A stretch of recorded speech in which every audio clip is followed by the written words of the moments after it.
talking to property managers here, and obviously, talking to people who are landlords themselves, talking to people who are tenants. So this is all very important.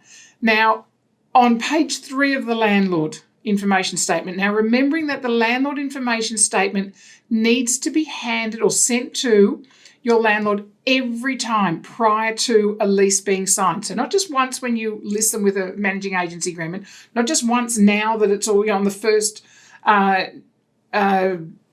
tenancy agreement that they sign after this has come in, which was in March. It's every single time you're going to sign a new tenancy agreement, the landlord information statement needs to be sent to the landlord. The landlord needs to acknowledge that they have read and understood that landlord information statement. So, a lot of the form companies, be it ADL, REI, EAC, have the landlord information statements with acknowledgements on there for the landlord to be able to flick back to you and go, yep, acknowledged, got it, seen it, read it, understood it.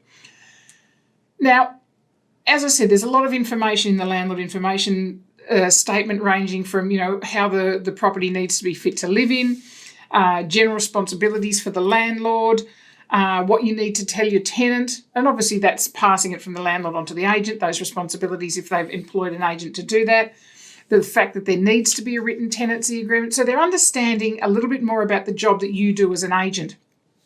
Now on page 3, it actually talks about communicating with your tenant. And remember, this is the landlord information centre, so it's targeted at the landlord. And the first words in that section in the communicating with your tenant is you must, not you maybe, or you kind of think about it, or if you can work out another way around it, let's do that. It doesn't say any of that. It says you must provide your name and a way for your tenant to contact you directly, even if you have an agent. Okay, this is horrifying to many, many landlords. It's unbelievably horrifying to many, many agents, because as a landlord, they'll be saying to you, hey, I'm paying you money to manage my property. What on earth are you putting my email address down there for? Clearly, Fair Trading have had enough complaints about agents who have made complaints about repairs, or complaints about a property not being habitable, or complaints about, the property in general, to an agent time and time again, and then it hasn't been passed on to the landlord, or the landlord claims that it hasn't been passed on to them. Also, people who have, had an accident and had medical issues, following from that with a property. They may have taken it to tribunal or even to court. And, where's the liability? Well, it's with the landlord and the agent. And if the landlord hasn't known anything about it, well, there needs to be some, that could be he said, she said type of situation, with the agent saying, yes, we told you, no, you didn't. Well, this time there is that possibility, or the availability for the tenant to actually contact the landlord directly. Now, if landlords are unhappy about that, then, maybe tell them to get a specific email address that's just for their property matters.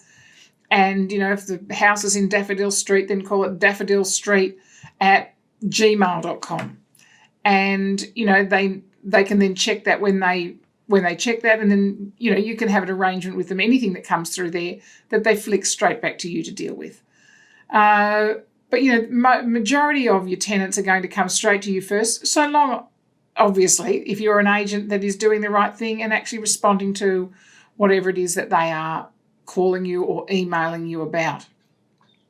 So that information, so some way of contacting the landlord for the tenant, whether it be an email address or a mobile phone number, and I'm obviously suggesting an email address there, it must be given to the tenant in writing before or when the tenant signs the tenancy agreement, or it's included into the tenancy agreement, because it can be part there. So either way, it's either sent separately to the tenant, or it is included into your agreement.